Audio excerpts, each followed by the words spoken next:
Com els dèiem, avui els volem presentar un programa pioner a Catalunya que promou l'acollida de refugiats en famílies. Fins ara no era possible acollir refugiats a cases particulars amb un suport oficial i un seguiment professional.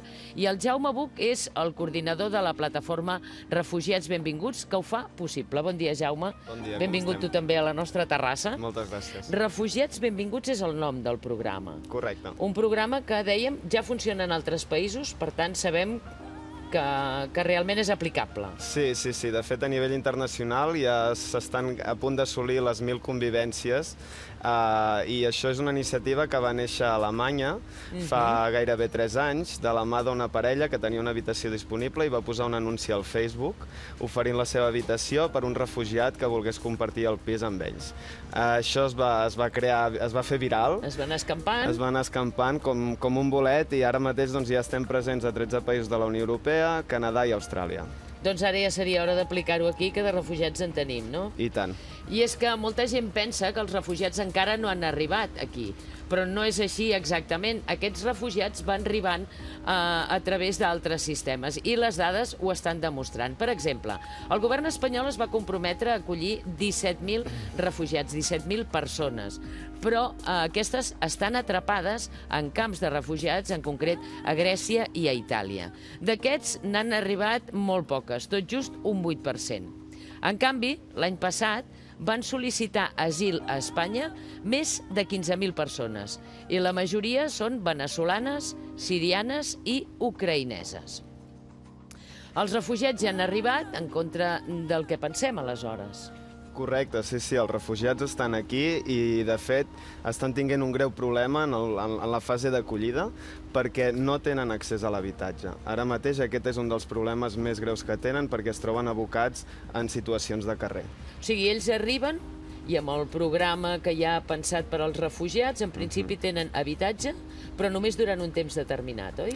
Sí, el programa estatal d'ajudar els demandants d'asil té 3 fases. La primera estan en un centre d'acollida. Aquesta fase dura 6 mesos i se'ls proveeix tot el que necessiten. La idea del model és que la persona es vagi autonomitzant, amb la qual cosa, a partir del 6è mes, adquireixen un dret per poder treballar i també una ajuda pel lloguer i una altra per la manutenció. El problema que tenim ara en aquests moments és que, com que el mercat immobiliari és el que és... Està com està. Està com està. S'encareix, hi ha menys pisos. Correcte. Tenen més dificultat. A més a més, aquestes persones només disposen de la mensualitat del lloguer, no poden ni pagar fiança, ni oferir garanties a través d'un contracte de treball. Perquè, de fet, durant aquests 6 primers mesos ells no tenen permís de treball, per tant, no poden estar treballant. No poden estar treballant. I si els 6 mesos se'ls acaba l'allotjament i representa que s'han de poder mantenir, si no tenen feina, com ho fan? Doncs no, el que et comentaven. Una mica mal pensat, no? La realitat és dura i allò que sobre paper moltes vegades se sosté, a la realitat es veu que és un fracàs i nosaltres estem aquí per oferir solucions i per respondre a aquesta crida ciutadana que hi ha hagut de volem acollir, no? Com arriben aquests refugiats? Perquè dèiem, aquests 17.000 és una qüestió que no podem resoldre nosaltres de moment, per molt que sortim al carrer i fem mobilitzacions, és cosa del govern, però de tots els que estan arribant, com arriben? Doncs arriben per totes les vies que et puguis imaginar, molts per aeroport, no em preguntis amb quin tipus de visat arriben, però la política de la gestió de fronteres és molt clara i hi ha persones que s'estan beneficiant i que estan fent negoci per portar gent aquí. Llavors són majoritàriament vies il·legals i és una pena, no? Perquè el demandant d'asil té una protecció internacional reconeguda i hem de garantir que tingui aquesta via garantida. Quines nacionalitats són les que us estan arribant a vosaltres? No tenim un perfil concret, tinc des de famílies fins a persones individuals, a nivell de nacionalitats veneçolans, georgians, ucraïnesos... Ucraïnesos també? També. Que venen de la crisi... Totalment. Tinc una família també de Geòrgia. Vull dir que no hi ha un perfil únic i sí que és cert que dins del nostre programa, com que el que fem és permetre a la gent que ve de fora, demandants d'asil, que comparteixin una casa amb una persona d'aquí, local, Fem una criba a nivell dels criteris de selecció de les persones perquè han de ser persones capaces de poder conviure amb gent de la ciutadania. Sí. Llavors, no poden ser persones que tinguin greus problemes psicològics o casos d'emergència. La fase de la preconvivència ens dura un mes. Fem un treball molt important en això perquè el que fem és posar en comú persones afins. Estem veient el que és la pàgina web, que qualsevol persona que pugui estar interessada o disposi d'una o dues habitacions i cregui que pot fer-ne aquest ús social, aquests diners per pagar aquest lloguer hi són. Correcte. Per tant, està assegurat. I, a més, el fet que tenen un seguiment, no? Tenen qui els pugui ajudar. En tot cas, per poder donar un exemple de quina seria la realitat, podem veure-ho en un reportatge, perquè una de les primeres famílies que ha acollit a Catalunya és la de la Caroline i l'Omar. Ja fa uns quants dies que conviuen amb l'Olga. L'Olga ja té les claus de casa. Des que va arribar a Catalunya procedent del Congo, ha viscut sempre en pisos d'organitzacions socials i quan ha intentat llogar un pis pel seu compte, sempre ha trobat la mateixa resposta. Les Africains, non. Il y a d'autres qui disent, et voilà, moi je suis locataire, je ne peux pas te faire signer les papiers. C'était vraiment très difficile. Caroline, son mari, son enfant. C'est ma famille à moi, en fait. C'est ma famille à moi. Ells són qui li han llogat una habitació dins el programa Refugiats Benvinguts, que s'acaba d'implantar a Catalunya però que ja té 1.000 casos d'èxit a tot el món. Les famílies han de tenir una habitació lliure i moblada i comprometre's a acollir com a mínim durant mig any. Toda la vida he compartido casa con gente. Para nosotros no es algo nuevo. Tenemos la suerte de vivir en una casa grande. Y más que todo cuando nació Gael, el día siguiente, en la portada del periódico había esta imagen de un niño muerto en la playa de Grecia. Y para mí va a ser muy impactante pensar que teníamos toda la información, que todos los medios de comunicación nos hablaban de esto y que como ciudadanos no hacíamos nada a nivel personal para cambiar eso. L'Olga paga un lloguer social amb els diners que rep de l'Estat, una opció que voldrien fer molts refugiats, però que no han tingut aquesta oportunitat. Jaume, aquí l'Olga ens deia les dificultats amb què es troba quan vol anar a llogar un pis, per signar papers, per... Vaja, el que li diuen, no? Africans, no. Sí, malauradament ens trobem que hi ha casos de rebuig social cap a certs col·lectius i després, a més, hi ha tota aquesta desconfiança que hi pot haver perquè llogar pis per 6 mesos no es fa en el nostre mercat immobiliari i no es poden aportar garanties. Llavors, inevitablement acaben condemnats en situacions gairebé de carrer o d'acabar convivint amb albergs socials de sense sostre. Per tant, el procés és qualsevol persona que ens estigui veient arreu de Catalunya, en tot cas també arreu de l'Estat, qualsevol persona que pugui disposar i li sembli bé participar en aquest programa per acollir els refugiats, només ha d'entrar a la pàgina web i un cop entrat a la pàgina web i ha posat el seu contacte, quin és el pas següent? Cal dir, si em permets, que hi ha 3 requisits principals que posem per poder ser acollidor. Sí. El primer és que tinguin un compromís de 6 mesos, perquè hem d'oferir una mínima estabilitat i perquè l'ajuda estatal pel lloguer és de 6 mesos. Llavors l'hem d'aprofitar i és important que respecti el plaç. La segona és que tinguin una habitació, un espai digne, amb un mínim de mobiliari. Hi ha persones que truquen per voler acollir una família però realment només tenen una habitació individual. A vegades les ganes pot més que les capacitats de les famílies, que això també està molt bé, però d'alguna manera el meu rol és aterrar-los i dir-los, bueno, mira, tu tens aquest espai, està molt bé, posem-lo a disposició, però serà només per una persona que també li fa molta falta. I finalment és que estiguin disposades a oferir un preu social, és a dir, que no posin una habitació a preu de mercat, perquè tot i que l'ajuda estatal no està malament, tampoc és molt elevada. No és per anar a fer un negoci, és per fer una activitat social. Aleshores deies, intentem treballar tant amb el que acull com el que és acollit per veure si són dues persones que s'avenen, si és el perfil, per tant no és t'ha tocat aquí i punt. No, en absolut, no. Bueno, funcionem una mica com aquestes plataformes actuals que fan que es coneguin les persones, no? Que fan que es coneguin les persones privades i a nivell particular, no? El que fem és, a través d'entrevistes, jo detallo i veig a cada persona que entra i que es registra en el programa, i si veig que les motivacions i les condicions que reuneix són òptimes, jo el que faré serà buscar un acollidor o un demandant d'asil que des del minut zero ja tinguin punts en comú, motivacions i afinitats.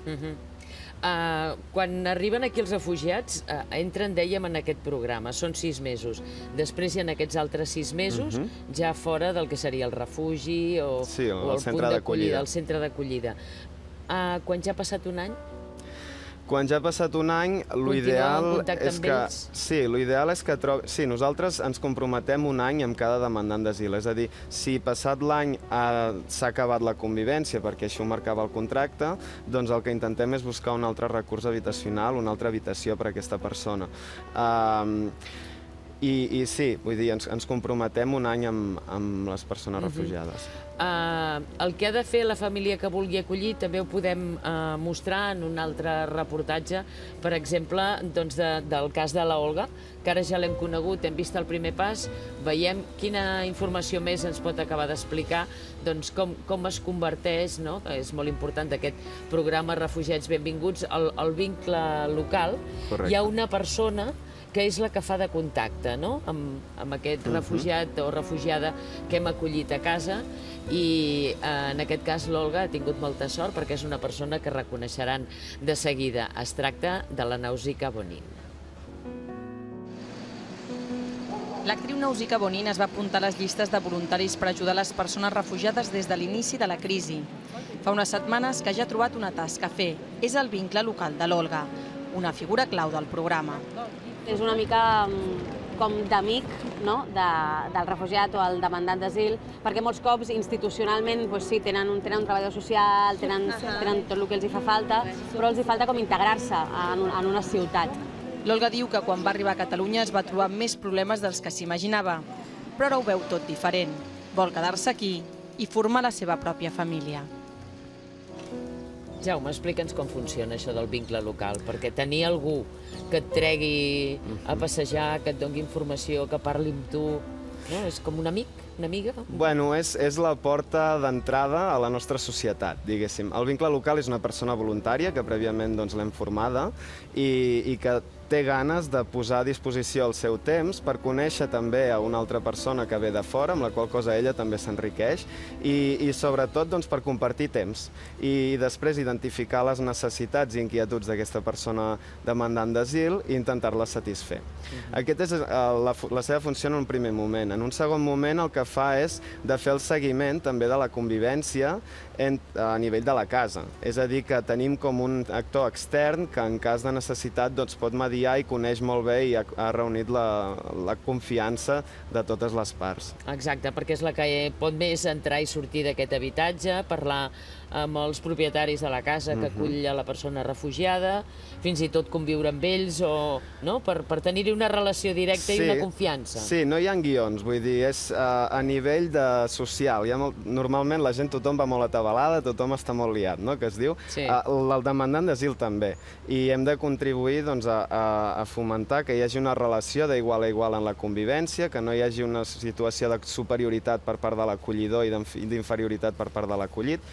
I llavors, això, el vincle local, és una figura més que contribueix a normalitzar aquesta relació, que el que fa, en definitiva, és crear xarxa, perquè el que ens adonem al cap de 6 mesos, quan s'ha acabat la convivència, és que aquell motiu pel qual s'han conegut, que era l'habitació, al final no és més que una excusa per tot el que s'ha acabat generant, a nivell de trobar feina, a nivell de teixir una xarxa social a casa nostra. D'introduir-se a la societat, de conèixer millor l'idioma, de saber moure's amb més facilitat per la zona on sigui. En definitiva, de ser una persona normal i corrent, ja no és aquesta persona que estem acostumats a veure a la tele, de la imatge del refugiat, que si ens diuen que ara és terrorista, etc. Tots aquests bulos i missatges negatius, permetem aterrar la persona, crea a casa nostra una cultura de benvinguda i al final doncs, absorbir aquests nouvinguts a casa nostra de manera normal, com altres persones i altres cultures ens inclouen a nosaltres sense cap mena de problema, no? Aleshores, per una banda, hi ha qui vulgui, entrant a la web, doncs, facilitar una habitació o un habitatge, perquè suposo que si hi ha famílies també haureu d'acabar necessitant no només una habitació, sinó mitja casa o una de sencera, no?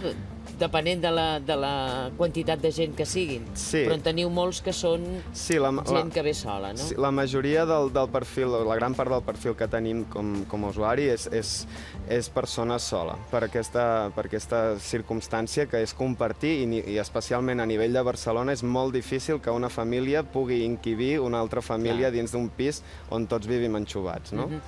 L'altre és, si volem ser nosaltres, vincle local per als refugiats que puguin estar al nostre abast. També hem d'entrar a la pàgina web? Sí, i podeu mostrar el vostre interès i el que farem serà contactar-vos. I després aquesta informació també la teniu repartida a la pàgina web. Si tens temps, no? També pensàvem una imatge que es pot donar és gent gran que viu sola, per exemple, a la ciutat de Barcelona, en pisos grans, que sempre s'acaben fent campanyes per anar a passar una estona amb ells, fer-los companyia. També seria una bona associació, no? Sí, totalment. Vull dir, sempre i quan tinguem un perfil de persona demandant d'asil que s'hi pugui adequar, i vaja, ja n'he trobat d'aquests perfils, és una bona solució. Quanta gent teniu ara mateix dins del programa? Doncs ara mateix jo ja estic en una situació una mica desesperant, perquè tinc més de 10 persones demandant una habitació que també estan buscant pel seu compte, però jo estic obstaculitzat perquè no m'entren nous pisos. Els pisos ara que m'entraran són a partir del setembre. Ja tinc 4 cases que han mostrat molt d'interès i que hem anat parlant i han anat podent accedir de forma còmoda i respectant els seus tempos a cada fase, i llavors a partir del setembre començarem 4 més. Entenc també que això es deu a que fins a dia d'avui, la ciutadania no coneix el programa. Hem volgut fer la feina abans, tenir casos ja d'èxit, instal·lar el programa ara aquí, i ara que ja tenim les fases... Ara que s'ha demostrat que funciona, no? Heu fet la prova primer, la prova pilot. Ara passem a comunicar-ho. Exacte, doncs aquesta seria la idea. Presentem aquest programa pioner, que seria una manera de resoldre una necessitat, per una banda, de la gent que ve de fora i no tenen un sostre, després d'haver estat 6 mesos acollits en un refugi. En aquest cas es tractaria també de donar un altre servei, que és que potser un altre ciutadà que viu sol no li estaria de més tenir algú que li donés aquest servei. Sí, i a més pot participar en el dret a la ciutadania de mobilització, que això també hi ha hagut una certa frustració amb tota la crisi dels refugiats, de molta gent molt voluntariosa que tenia ganes de fer moltes coses i que s'ha trobat una mica frustrada. Sobretot Barcelona, perquè és el que esteu treballant més, però pot ser qualsevol persona de tota la geografia catalana. Sí, cal... Fins i tot del País Valencià, si m'apures, que també ens veuen i ens segueixen, no? Sí, som una ONG d'àmbit estatal. A nivell de l'Estat vam néixer a Madrid i ara, a través d'un suport de l'Ajuntament de Barcelona, que ha validat i ha vist el programa com funcionava a Madrid, ens ha recolzat per venir a instal·lar-lo i implementar-lo aquí.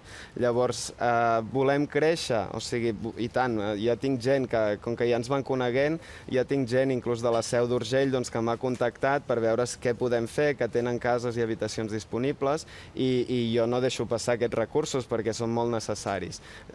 Volem créixer, però també de moment som petits i hem de guardar aquesta dimensió humana que ara mateix podem assegurar i aquesta qualitat del projecte. Més que res perquè vosaltres sou els que responeu, perquè coneixeu a la gent, perquè ja heu treballat amb ells, sabeu com respiren, sabeu quines necessitats tenen, i es tracta de poder controlar en mica, i llavors ja... Sí, i no som un recurs d'emergència, treballem molt la fase de preconvivència, és molt important que cada persona se senti còmoda en fer el següent pas. Perquè si fa el pas i no se sent còmode, es pot... Sí, però clar, és una frustració. Vull dir, no és bo per cap de les parts. Per ningú. Llavors, jo no poso presses, directament diem que no som un recurs d'emergència i amb la qual cosa el que busquem és que cada persona accedeixi de manera... Per tant, es poden anar veient primer i veure si s'entenen i després decidir fer el pas. Correcte. De fet, al primer moment la vincle local va visitar la casa sola, sense la persona refugiada. Això permet de verificar les condicions de la vivenda, també de respondre a certes preguntes que pot tenir l'acollidor sobre la persona refugiada. I després, si se segueix endavant, el que es fa és una trobada en un lloc neutre, on per primer cop es troben totes les parts. Es veuen, se saluden i tothom en igualtat de condicions. Correcte, tothom en igualtat de condicions, decideixen discutir, una vegada més no hi ha guions, parlen i se saluden i es coneixen com són, i a partir d'aquí, si una vegada més decideixen tirar endavant, doncs ja passen a parlar de coses més pràctiques, com són temes de conviure, no? Tu utilitzes aquest lavabo, jo l'altre, o el preu o la data de mudança. Molt bé, doncs que hi hagi molta sort en aquest programa que s'ha implantat en altres països, que aquí també es pugui implantar amb el mateix èxit, o més si és possible, perquè de gent necessitada n'hi ha per tot arreu. Gràcies, Jaume. Moltes gràcies a vosaltres. Com ens quedem amb aquest document, que és on hi ha tota la informació, que és el mateix que apareix a la web, i a partir d'aquí anirem fent el seguiment per veure com casos com els de l'Olga es van multiplicant i repetint. Gràcies. Perfecte, gràcies a vosaltres. Que vagi bé, bon dia.